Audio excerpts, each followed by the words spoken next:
नमस्कार, आप देख रहे हैं डीपीपी न्यूज़। मैं आपके साथ आपका अपना साथी गौरव चौधरी। किसान आंदोलन पर लगातार हमारी रिपोर्ट चल रही है। आज फिर हम एक गांव में आए हैं, जिला बुलंदशहर का गांव है राजगढ़ी। यहाँ पे कुछ किसान हमारे साथ मौजूद हैं। किसान आंदोलन को लेकर इनसे बातचीत करते हैं। यो आंदोलन सही हो रहा है, गलत हो रहा है? सही हो रहा है। और कुछ लोग कह रहे हैं गलत है। वो गलत कह रहे हैं। क्यों कह रहे हैं गलत है? वो है जो उनके अधीन है शासन के, जो मोदी के चमचा वे कह रहे हैं। और जो असली किसान है वे कुछ नहीं कह रहे। ये तीनों कानून गलत बता रहे हैं।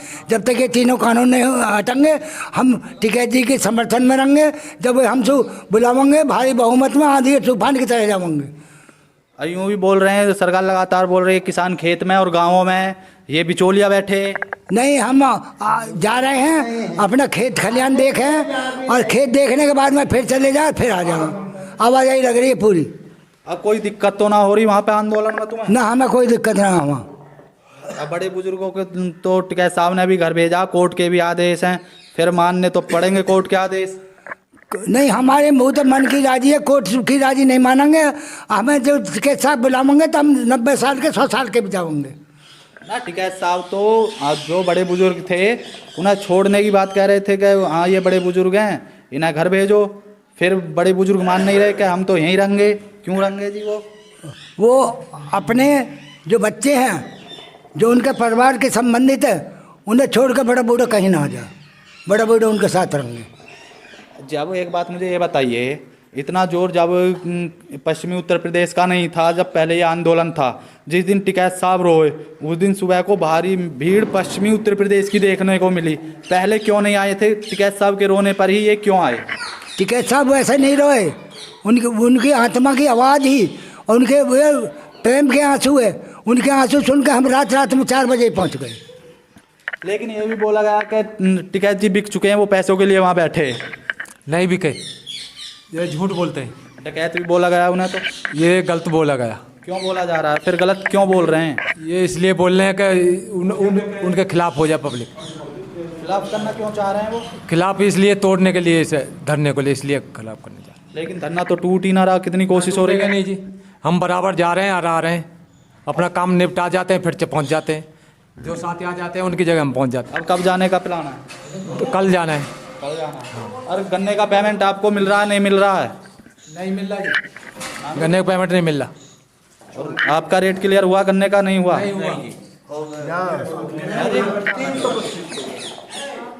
यानी गन्ने का रेट इन्होंने क्लियर करो, जबकि हमसे ये कही, अरे सुनो, गन्ने के रेट हमारा क्लियर कर दियो पुराना ही, जबकि हमसे यूँ कही तुम्हें 1.5 गुना दिया जाएगा। जबकि 1.5 गुने के बजाय हम तो और नीचे खींच दिए। जब 297 रुपये की, तो जो इनके वे हैं वैज्ञानिक, वे हमारी वे कर बता रहे हैं खर्चा। जब 297 को, तो हमारा रेट कितना 1.5 गुना बने, वहीं 325 315 पर अटका रखे हो। 297 की लागत और 315 हमें मिल रहे हैं, तो बताओ कै रुपया मिल रहे हैं हमें 1 कुंटल पे। जबकि यूरिया डाई सबकी सब्सिडी जो ख़त्म कर दी और यूरिया का वज़न घटा दियो, पेमेंट हुई। बताओ, लागत बढ़ा रहे हैं और हमारी कीमत घटा रहे हैं, और वैसे कह रहे हैं कि हमने जो तुम्हें 1.5 गुना दे रहे हैं। कहाँ है ये 1.5 गुना? जो ब्याज मिल रहा है 14 दिन में, कोर्ट का आदेश था कि गन्ने का पेमेंट नहीं होता तो ब्याज देंगे ये जो मिल मालिक हैं। ब्याज मिल रहा है आपको? ब्याज कहाँ मिल रहा? 14 दिन की बताओ तुम। 365 दिन के रेट हो गए, 2-2 साल के हमारे पैसा पड़े हैं, उनको ऊना है। 14 दिन तो जाओ एस्टेसी में। अब तुम ये बताइए, जैसे आज आंदोलन करके आवाज़ उठा रहे हैं, तो गन्ने के लिए क्यों आवाज़ नहीं उठाई आपने? गन्ने को खूब उठा रहे हैं, सब मिला के उठा रहे हैं। हमारे सब जो है इशू हैं, गन्ने को भी हमें इशू है। इसमें अभी जो मैन बताया गया, तीनों बिल और एमएसपी पे कानून मैन है इसमें। ऐसा है, ये मैन है। इनके पीछे गन्ना भी लगा हुआ। टिकैत साहब ने कई बार कह लिया 0 0 0। अब हर मसला रख रहे हैं, पर ये नहीं मान रहे। कोर्ट को कह दें, कोर्ट के कानून है, ये मान रहे। क्यों ना दे रहे हमारे ब्याज, जब कोर्ट के कानून मान रहे हैं? बोला जा रहा है सरकार उसी से किसानों को हीरो क्यों बना रही है? फिर किससे हीरो न, किसान ने हीरो ना बना रहे, इन्होंने अपने जो पैसा से खरीद के मोदी मीडिया बना ली है और कुछ जो है गुमराह कर दिए हैं उन्हें। कुछ लेन देन कर लें या किसान के फूट के नीचे हमें हीरो ना बना रही, 0 से 0 में कर रही है। क्यों करना चाह रही है सरकार? यूँ करना चाह रही है कि जब यूँ तबका नीचे को गिर जाएगा तो अपने पेट ही ढूंढेगा और हमारे सामने आवे ही ना, कोई खड़ा ही ना हो तो हम रखेंगे, हमारे दो और तीसरा कोई हो ही ना। यहाँ अगर बीजेपी का सांसद विधायक कोई आता है उसका क्या करोगे आप? देखो भाई, जो हमारे समाज के हिसाब से आता है तो हमारे भैया बंदे समाज है, और जो वोट मांगने आवे है तो हमारा वो कुछ नहीं है। वापिस तो आप सरकार किसकी चाहते हो फिर? हमारे नहीं आता, जिसकी सरकार आई है वाई ने जो है हमारे ऊपर तो डाली है। तो फिर किसान अपनी सरकार क्यों ना बनाते खुद? अब क्या बनाएंगे, अपने ही भेजेंगे। किसा भेजोगे अपने? जो हमारे साथ खड़ा होगा। वही तो मैं पूछ रहा हूँ। अब तो तुम्हारे पास साथ समाजवादी भी खड़ी है, केजरीवाल भी खड़ा है, देखो और बहुत पार्टियां खड़ी हैं। समाजवादी और बसपा, कांग्रेस भी आपके साथ खड़ी है। समाजवादी और बसपा ने हमारे गन्ने के रेट दोनों ने बढ़ाए, तीसरी किसी भी पार्टी ने ना बढ़ाए, 40-40 रुपये उन्होंने बढ़ाए। और जब इन मिल मालिकों ने ये कही कि हम रेट नहीं देंगे तो उन्होंने कह दिया कि तुम अपने लाइसेंस ले जाओ यहाँ से और हमारी यूपी में तुम मिल चलाओगे तो इन्हें पैसे दोगे। ये हो सरकार। इसने पैसा भी नहीं बढ़ाया ना, पैसा भी ना बढ़ाया और दियो भी ना। है जी? और नीचे को खींच रहा। क्यों खींच रही है? नीचे नहीं, यूँ सरकार खराब है। तो बनाई भी तो आप लोगों की है। ये बनाई जब हमने भूल में बना दी, अब हम चेतन हो गए, वादे करे, झूठ सच बोली हमसे। झूठ सच बोली, चलो एक बार आ गए, लेकिन आपने फिर दूसरी बार प्रधानमंत्री आपने तो बनाया। प्रधानमंत्री झूठ सच बाबू इनकी कितने दिन चलेगी? अब तक चल रही। और लगातार मुद्दा ईवीएम का भी उठ रहा है। किसका मुद्दा उठ रहा है? ईवीएम मशीन से चुनाव हो रहे हैं, तो जब तक ईवीएम मशीन बताई जा रही है उसमें गड़बड़ी बताई जा रही है। मशीन कहा को बैलेट पेपर पे करवाओ, मोहर लगवाओ। अगर बैलेट पेपर पे मोहर के लिए तो वही तैयार नहीं है, गवर्नमेंट ही तैयार नहीं है। क्यों ना तैयार? बेईमानी की मशीन है, बेईमानी की मशीन। तो सरकार भी तो तैयार हो। सही, सरकार जब भी तो तैयार होगी जब किसान यूँ कहेंगे कि बेल्ट पेपर पे हम मोहर लगाएंगे। वो तो जब चुनाव होगा वो तो ईवीएम आगे रख जाएगी, और वो तो तुम्हारा मजबूरी है वोट देना। तो हाँ, ऐसे मजबूरी से वोट ना दें हम। और आप ना दोगे तो कोई और आपकी डाल कर जाएगा। क्यों डालेगा? हम डालन देंगे ऐसे। क्यों ना डालेंगे? ना, जब आप वोट डालने नहीं जाओगे ईवीएम मशीन पे, तो वो जो समर्थक हैं वो डालेंगे फिर। हम नहीं डालन देंगे, पहले ही इंक्वायरी करेंगे कि बेल्ट पेपर से चुनाव होगा। और रोजगार मिल रहा है युवाओं को? नहीं मिल रहा। नहीं मिल रहा है। आ जाओ भैया, आप युवा से दिख रहे हो। रोजगार 2 करोड़ का रोजगार का इनका वादा था आपको। रोजगार आपके गांव में किसी को रोजगार मिला? कहीं भी नहीं है इनके पास रोजगार है नहीं। ये सब कुछ तो इन्होंने बेच चुके। बिजली इन्होंने बेच दी, रेल इन्होंने बेच दी, अस्पताल इन्होंने बेच दी, सब कुछ इन्होंने बेच दिया। इनके पास है ही कहाँ? ये युवा ने कहाँ रोजगार देंगे? इनके पास कुछ बचा ही ना है। अब किसान बच रहा है, वो किसान पे इन्होंने देख लिया कि भाई किसान पे इससे भी छीन लो। ऐसे कानून ले आए क्या भाई वो किसान के बिल्कुल विरोधी हैं कतई। तो ये तो आय दुगनी करने का वो है। आय के 30%, जिन्होंने एक सरकारी कर्मचारी की भी 170-180% आय बढ़ा दी उन्होंने, और आज भी किसानों की 30% 40% आय है, और ये दुगनी आय करने की बात करते हैं। ये इनके पास कुछ नहीं है। पब्लिक इन्हें समझ चुकी है। इनका पूर्ण रूप से हर जगह बहिष्कार हो रहा है, जहाँ भी जाएंगे इनका बहिष्कार होगा।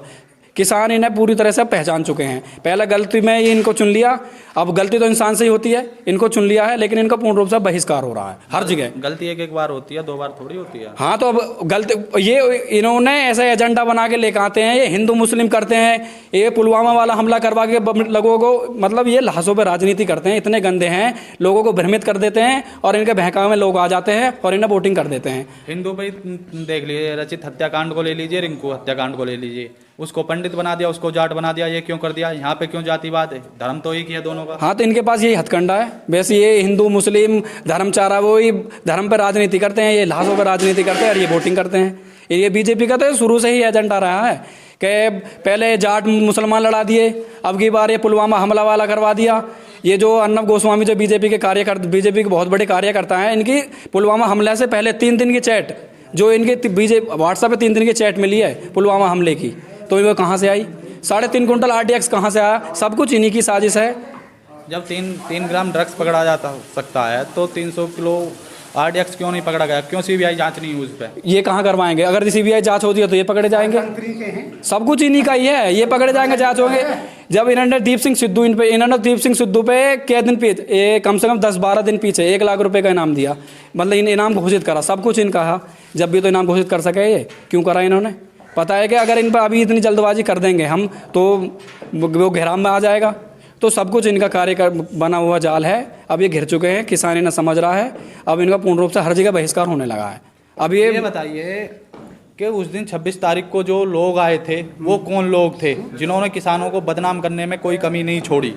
वो RSS के लोग थे जो दीप सिंधु हुए, जो कि जो संदीप देओल ने के साथ उनको तुरंत पकड़ा क्यों नहीं? क्यों पुलिस वालों पर वो लगातार पत्थरबाजी कर रहे थे, उन पे लाठियां चला रहे थे? तो कहीं ना कहीं वो ट्रैक्टर पे आए थे, वो किसान की उसमें ही थे, लेकिन किसानों ने उनको क्यों नहीं पकड़ा? वो पुलिस की फेलियर थी, क्योंकि वहाँ से आगे से वो बैरियर लगा दिए गए वहाँ पे और दूसरा रास्ता खोल दिया गया। टाइम था उनका 12 बजे का और वो 7 बजे गए। वो कैसे गए वहाँ? उससे तो उस टाइम में फोर्स भी थी, उसने क्यों नहीं पकड़ा उनको? भाई उनका क्यों नहीं पकड़ा? जिस टाइम किसको किसने दिया? अरे उनका तो मंच भी शामिल नहीं किया। जो कि 40 संगठन है, 500 संगठन को ये जो संयुक्त मोर्चा है, उन्होंने उनका मंच भी नहीं किया। और इन्होंने RSS वाले ने जो उनको मंच भी नहीं दिया, उन्होंने लाल किले पर झंडा फहरवा दिया उनसे सांठगांठ से। और दूसरे नंबर अब ये साबित भी हो चुका है, आप देख रहे हो 1 लाख के नाम बुला है और वो जेल काट रहा है। वो अभी एक सामने नहीं आया, एक ही पकड़ा गया। हाँ, तो वो भी पकड़ा जाएगा। वो कब पकड़ा जाएगा? अरे वो जो कुछ पीछे जो पदचिन्ह छोड़ गया उनको छिपाने में लगा हुआ है, अभी उसको पकड़ेंगे। ये पूरी सांठगांठ के साथ में कर रहे हैं इसको। ये जो है ये सांठगांठ कब तक चलेगी? कब तक इसे आप सहते रहोगे? अरे भाई साहब, कब ये अंत हो चुका है ना। अब सारी जो दुनिया के सामने पूरी तस्वीर आएगी, पूरे देश के वर्ल्ड के सामने पूरी तस्वीर आ चुकी है। और जो आप रोजगार की बात कर रहे हो भाई साहब, हिंदुस्तान के अंदर जितने भी मुझे ढांचा बना हुआ सरकारी तंत्र है, जिसको वेलफेयर कहते हैं, जो लोक कल्याणकारी योजना जो होती हैं, जिसमें रेल भी आती है, LIC भी आती है, बैंक भी आती है, बस भी आती है, सड़क भी आती है, सारी चीज़ें हैं, इन्होंने सबको बेच दिया है। क्योंकि ये जो वेलफेयर जो कम होती है, लोक कल्याणकारी योजना होती है, जनता के हित के लिए होती हैं, आपातकालीन के लिए होती हैं। FCI बेच दिया इन्होंने, तो ये क्या करेंगे? ढांचे को 10-10 500 को बैंकों को एक बैंक बना रहे हैं लोग। तो इनमें जितने भी तंत्र हमारे से ढांचा बंद हुआ है, सरकारी जो कार्यालय बंद हुए हैं, जितने भी संस्था बंद हुई हैं, इनमें बेरोजगारी फैल गई है। जो 2 करोड़ रुपए देने की बात कर रहे थे रोजगार, और अब ये इन्होंने उल्टा कर दिया है। कितनी कंपनी बंद हुई है इधर। भाई कंपनी आप देख रहे हो कोरोना काल में कितनी बंद हुई हैं। उधर लाशों की कीमत दबाई जा रही हैं और उधर ये कानून को लाए उसमें जो है क्यों? और वो उसके बाद जितने इनको बनाया है, भाई इनको किसके पास कराया है? लोग राजस्थान में इनका पास भी नहीं हुआ है, सीधा राष्ट्रपति से इन्होंने बिल लेकर आए थे। जी हाँ, हमारे जो देश में 29 राज्य हैं, ये 29 राज्य के राष्ट्रीय किसान यूनियन के नेताओं को, जो राष्ट्रीय नेता हैं, उन्हें क्यों नहीं बुलाया गया? उनसे एक बार क्यों बात नहीं की गई? और किसानों की एक बार सलाह क्यों नहीं ली गई? अगर सलाह ले ली जाती ना, सरकारी ये दिन देखने पड़ते ना किसानों को। हाँ, ये बात सही है, क्योंकि इनको करना ही था। क्योंकि अब देख रहे हैं आप, जुलाई में 1 साल पहले पूरा ढांचा बनकर इनके कारखाने या जितने गोदाम बनकर तैयार हो गए हैं, और सितंबर में बिल आया है, इन्होंने पेश किया है। तो आप इनका दिख रहा है ना भाई, 1 साल पहले कोई हमसे कोई अनाज खरीदे, हम किसको देने वाले हैं? तो वो पहले बना के तैयार करेगा ना हमसे कहने पे। उसने एडवांस में कर दिया है पहले ही, और कानून आए सितंबर में, सितंबर 1 साल पहले उनका ढांचा बनकर तैयार हो गया है। आप देख रहे हैं उधर किसानों से बात नहीं की। भाई कोई भी ये ढांचा है, किसान है, 80% लोग मतलब किसान मजदूर लोग हैं, तो इनसे पूछना था इनको। कहाँ पूछा है इन्होंने? सारे मतों के अंधेर में तीर चला रहे हैं लोग। ये क्यों चला रहे हैं और कब तक इसे सहते रहोगे? क्यों भाई साहब, ये विश्वास के कारण हुआ है, क्योंकि इस देश के लोगों ने पीछे जो कांग्रेस है उसने भी किया है, वो हम ये नहीं कहते वो साफ सुथरी है, उसने भी बड़े बड़े भ्रष्टाचार किए, सब काम करे। उनसे तंग आया था, इन्होंने बड़ा विश्वास दिया, और एक इन कंपनियों ने इसको ताज बना के, एक राजा बहुत अच्छा स्मार्ट तरीका का बना के इसको बैठाया है। और हिंदू मुस्लिम को आप जाने, ये इनका कार्ड है सिर्फ। मोदी जी तो ये कह रहे हैं कि ये जो बिल बनाया था ये कांग्रेस ने बनाया था, हमने तो सिर्फ लागू किया। हाँ, तो उन्होंने पेश भी किया, लेकिन उन्हें देखा 70 साल से वो राज कर रहे थे, जनता की हालत वो देख रहे थे कि इसको सह नहीं सकते ये लोग, तो वो पीछे हट गए। तो हम तो कह रहे हैं मोदी जी पीछे हटो, कोई आएगा उसको हम देखेंगे फिर। क्या बात है? मोदी जी पीछे क्यों नहीं हटना चाह रहे? इसमें क्या दिक्कत आ रही है? मोदी जी के सामने भाई साहब ये कंपनी है, बड़े बड़े लोग ऐसे ये लाशों पे गुजर कर आते हैं। ऐसे मोदी कितने इन कंपनियों के सामने रहते हैं। पीछे भी 2-3 प्रधानमंत्री मारे जा चुके हैं। अब पूरे जो हिंदुस्तान का क्या होगा, वर्ल्ड का इनके ऊपर है, क्योंकि इनको जानकारी है कि अगर हिंदुस्तान के अंदर ये बिल वापस हो गए, कानून वापस हो गया, तो पूरे वर्ल्ड में जो किसानों के आंदोलन मतों को चालू हो जाएंगे और उनकी तबाही आ जाएगी। ये बताइए, बोला गया है लगातार खालिस्तानी आतंकवादी, वहाँ किसान नहीं है। क्यों किसान है? कौन है? और नहीं बोल रहे हैं कि ये किसान नहीं बैठे, बिचौलिया बैठे हैं। आप देखिए, आप यहाँ आप सीधा दिखा रहे हैं, तो आप भी अंदाज लगा सकते हैं किसान है या आतंकवादी खालिस्तानी है। और यही काम सिद्ध करने के लिए उन्होंने उस पर 60 गांठ से झंडा फहरवाया है। भाई वहाँ जो झंडा फहरवाया है, इसी चीज को साबित करना चाहते थे कि खालिस्तानी लोग हैं। अब हम ये कह लगे हैं कि वहाँ तो नेता ही ना, वो चोर हैं, मान लेंगे वो? नहीं बोलो, चोर बोलो। हाँ चोर हैं वो, एक नंबर के चोर है। यही बात है भैया कि बारिश में नहाने से कौवा मोर न बने और दाढ़ी बढ़ाने से कोई रविंद्रनाथ टैगोर न बने। ये वाली कहानी हमारे भी आ रही है। और इतनी ना है ना, दाढ़ी बनाने से कोई रविंद्रनाथ टैगोर न बने ना। आपकी एज क्या है? मेरी 24 साल है। आप गवर्नमेंट जॉब की तैयारी नहीं कर रहे? ना, खेती करूँ जी मैं। क्यों, रोजगार है नहीं क्या? ना, कहाँ रोजगार, 8-10 हज़ार रुपए की नौकरी लगे प्राइवेट की, वहाँ कहाँ करेंगे? अपने खेती कर रहे हैं यहाँ वजह से। 6,000 वाला तो कुछ भी नहीं करेगा। आज देख रहे हो पेट्रोल डीजल के और मतों की गैस के दाम कहाँ पहुँच गए। अगर किसी को 10,000 भी रुपये मिलते हैं, सुनो, 10,000 रुपये भी किसी बच्चे को मिलते हैं, 12,000 मिलते हैं, तो उसके लिए गाजियाबाद नोएडा जाने के लिए 200 रुपये पेट्रोल चाहिए। भाई 200 का 6,000 रुपये का वो हो गया। नहीं, एक बयान था जब मोदी जी की सरकार आ रही थी, पहली बार आ रहे थे, दिया गया था, इंडिया टीवी से बयान आया था कि आप उसको वोट दोगे जो 35 रुपये लीटर पेट्रोल देगा, या उसको दोगे या 100 रुपये लीटर देगा। बाबा रामदेव ने की ये बात। आप पहचान लें। हाँ, 2013 में ये बाबा रामदेव ने रजत शर्मा के शो में कही थी ये बात कि आप 35 रुपये लीटर वाले को वोट दोगे या 70 रुपये लीटर वाले को वोट दोगे, 300 रुपये वाले सिलेंडर को वोट दोगे या 1,000 वाले को। अब 790 रुपये का हो गया, 50 रुपये आज कल ही बढ़े गैस सिलेंडर पर। अब आम आदमी इसका जो कैसे वो करेगा? भैया क्या है कि पेट्रोल के दाम जो है, मूल्य दर जो है वो 30 रुपये, सुनो भाई, पेट्रोल के जो मूल्य दर है जो इसके हमको विदेशों से खरीदते हैं, वो 30 रुपये 91 पैसे है, ठीक है। और केंद्र सरकार ले रही है इसमें 32 रुपये 98 पैसे, 32 रुपये 98 पैसे ले रही है, और राज्य सरकार ले रही है 19 रुपये 55 पैसे, और वितरण प्रणाली जो है, जो कंपनी है, वो ले रही है 3 रुपये 62 पैसे। तो ये कहाँ का मतलब इनका वो है, बस 32 रुपये 98 पैसे और 19 रुपये 55 पैसे ये सरकार ही ले रही है। और सब चीज़ में ना GST लागू कर दी है ना, तो शराब को इसको क्यों इस पर प्रतिबंधी लगाए हुए है, ये इसको GST अंदर कर क्यों नहीं करी? भाई साहब, इसके ऊपर तो जब जैसे सरकार हटेगी तो बड़े बड़े इसके घोटाले होंगे। क्यों होंगे कि अगर कोई 100 रुपये का चीज़ खरीद रहा था पहले, वो 100 की थी, लेकिन वो आज 1 रुपये 128 रुपये की है। यानी कि अगर किसी ने पहले 1 लाख रुपये खर्च करता था, वो आज वो 1,28,000 रुपये खर्च कर रहा है, क्योंकि 28% GST लेगा जो 35% तक है। नहीं बोला तो ये जा रहा है कि पेट्रोल से हमारे देश की अर्थव्यवस्था जो है वो मजबूत हो रही है। तो क्या हुआ उसका जो है अर्थव्यवस्था, तो ये बता रहे डूब चुकी है। आप देखो, इसने सोना गिरवी रख दिया और कितने करोड़ का इसने बेच दिया। राफेल का उसी से आए हैं भी, कुछ आएंगे जब आएंगे पीछे, जो पीछे है जो आया है वो तो देश के लिए आया, देश की सेना के लिए आया, मजबूत करने के लिए आया। सुनो, अरे भाई साहब, इसने कौश तो खाली कर दिए, जो कि 70 साल से जो जनधन था ना, जो कौश होता है आपातकालीन के लिए होता है, वो कौश इसने वो भी खाली कर दिया। आज की हालत बहुत डेंजर है भाई साहब, बहुत खतरनाक स्थिति में हम लोग। किसी मुद्दे पर आप जाइए, आप खुद देखते हो, आप रात में डिबेट करते हो, देखते हो, टीवी चैनल देखिए, बताओ है नहीं है ऐसा? यहाँ सांसद विधायक आपके बीच में कितनी बार आए बनने के बाद? भाई साहब, सांसद वो तो एक बार भी नहीं, एक बार भी नहीं, सिर्फ मौतों पे आते हैं वो। तो तभी वोट लेने के बाद में, सिर्फ बनने के बाद में आज तक का प्रमाण है, कोई यहाँ विधायक MLA MP कोई नहीं आया आज तक। सिर्फ मौत हो जाती है, चुनिंदे लोग के पास भी आते हैं वो लोग। तो पकड़ते क्यों नहीं हो? तभी पकड़ लो उन्हें। तो हम तो सवाल करते हैं, कुछ गांव के लोग ऐसे हैं जो विरोध करते रहे, क्यों बेइज्जती कर रहे हो? और मैं क्या थप्पड़ लगने चाहिए ऐसे लोगों में? नहीं, बेइज्जती क्या है? सवाल करते हैं तो वो ये सोचते हैं इसकी बेइज्जती हमारे साथ में आया है। हमने सवाल किए हैं उनसे, भाई हमने सवाल भी किए हैं उन लोगों से। क्यों बनाया तो आपने भी, आपने भी वोट दिए हैं। हमने नहीं दी उसको, एक बार दी राम मंदिर पे, जानकारी भी नहीं, उसके बाद में मामला समाप्त। बन तो गया राम मंदिर, बन रहा राम मंदिर। हाँ, राम मंदिर पे दी थी उस टाइम, तो उन्होंने मजा काट लिया, जनता का गला घोटने का काम किया है। भाई मंदिर से अगर मैं इस मंदिर में बैठ जाऊं तो पेट भर जाएगा क्या उससे?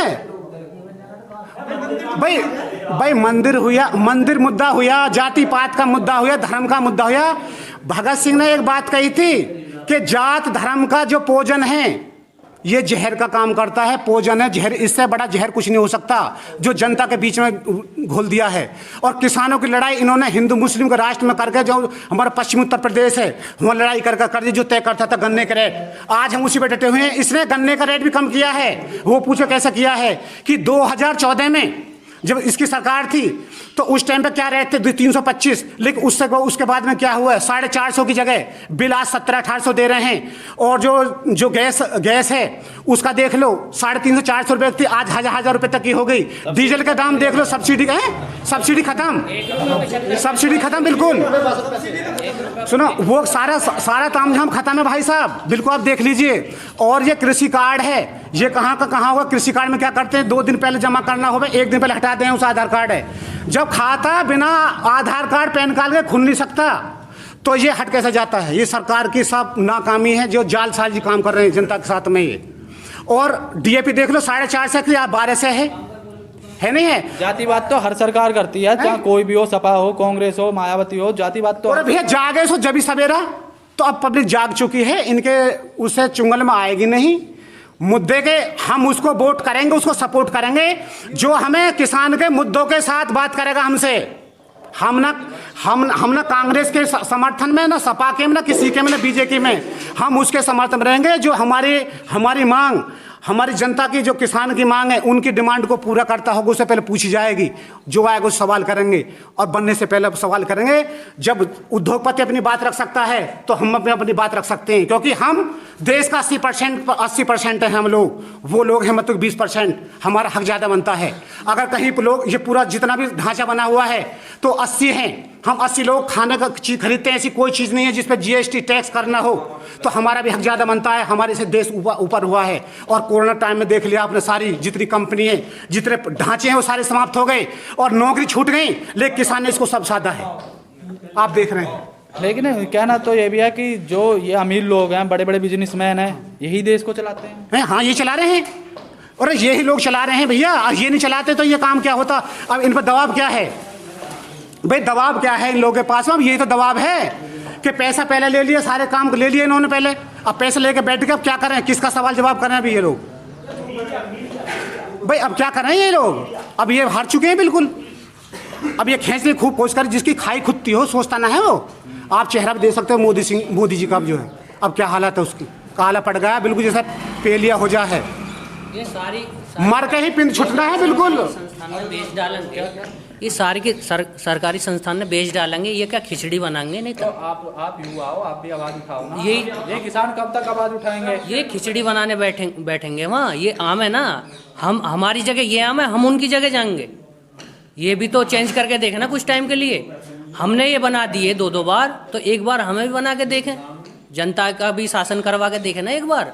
अप्रैल में जो बिलाने वाला है ना, प्राइवेट कंपनियों के लिए मैं बता दूं, 60 रुपए घंटा है भाई साहब। नहीं, जो अप्रैल में बिलाने वाला है, लेबर कोड खत्म, 12 घंटे की ड्यूटी, हफ्ते में 48 घंटे ड्यूटी करनी है, सारी पावर कंपनी के हाथ में होगी। जो कंपनी चाहेगी वो होगा, लेकिन एम्प्लॉय जाएंगे कहाँ? श्रम कानून बदल दिया इन लोगों ने, श्रम कानून बदल दिया है। बदल क्या दिया है? जो लोग पहले 8 घंटे में 15,000 रुपये ले रहे हैं, उस बच्चे को और 12 घंटे में तो घिसना पड़ेगा वहाँ। 12 घंटे वो हो गए, 2 घंटे आने के, 2 घंटे जाने के, 16 घंटे हो गया। किसी की उंगली कट जाओ, किसी का हाथ पांव कट जाओ, बीच में मर जाओ दुर्घटना में, कोई मतलब नहीं इन चीज़ों से जो है। तो बताओ, इन्हें तो मजदूर किसान पे चोट है सारी। भाई मजदूर किसान पे बात हो गई, और 10,000 वाला क्या लेगा झुंझुना? भाई 1750 1800 बिल कुआ का बिल हो गया, 3500 अब जो घर वाले का होने वाला है, और 60 रुपये के हिसाब से लगा मैं प्रीपेड से, वो 6,000 रुपये होने वाला है। 6,000 रुपये, 3,500, 9,500, 1,000 का सिलेंडर हो गया। 5 से 4 के मोबाइल में टिक टिक इसके बिना भी ये भी हो गया। अभी तो चूल्हा भी है, ब्याह है, शादी है, सारे धंधे हैं। 6,000 सालाना भी तो मिल रहे हैं। 6,000 सालाना, ये कहो 5 रुपया, 5 रुपया डेली, 5 रुपये 3 आदमी है तो 3 आदमी तो है ही है। भाई साहब एक बात बताओ, कोई किसान या कोई बदमाश हो 5,000 इनाम बोल दो, पुलिस सूंघ के मार देगी। एक झंडा फहराने वाले पे 1 लाख रुपया फर्जी इनाम करके पुलिस ने क्यों नहीं मार दिया उसे? आवाज उठाओ ना इस पे, हमने तो दिखाया जितना दिखाया। ये आवाज उठने की तो भाई आवाज उठी तो हुई, तभी तो ये हुआ है ना। आज निकिता ने शांतनु ने आज उन पे एनएसए लगा दी इन्होंने। हाँ, आज निकिता ने और शांतनु ने आवाज उठाई, सिर्फ उन्होंने ट्वीट करा। जैसे ये विराट कोहली और तुम्हारे सचिन तेंदुलकर, अनिल कुंबले, अक्षय कुमार ये ट्वीट कर रहे हैं कि वे आंतरिक, हमारा आंतरिक मामला है, तुम नहीं, मियां खलीफा ने ट्वीट किया था। उसके आते ही ये जितने भी सेलिब्रिटी हैं आए। इससे पहले कहाँ गए थे, क्यों आंदोलन में समर्थन नहीं किया? कही है इनसे बहुत भारी पैसा दिया है मोदी जी ने इन्हें। आगे ट्वीट करो, निकिता और शांतनु में एनएसए लगा दिया। मैं एक आखिरी बात बता देना चाहता हूँ कि तुम सही दिखाओगे कि बिना किसान कोई देश गुलजार नहीं होता, साहूकार और भिखमंगों के देश से प्यार नहीं होता। ये साहूकार लूट कर भाग जाएंगे, अंबानी अडानी ये सब देश लूट लेना चाह रहे हैं और मोदी जी की राय से। बहुत बहुत धन्यवाद, आप हमारे साथ जुड़े। देखते रहिए DPP न्यूज़। नमस्कार।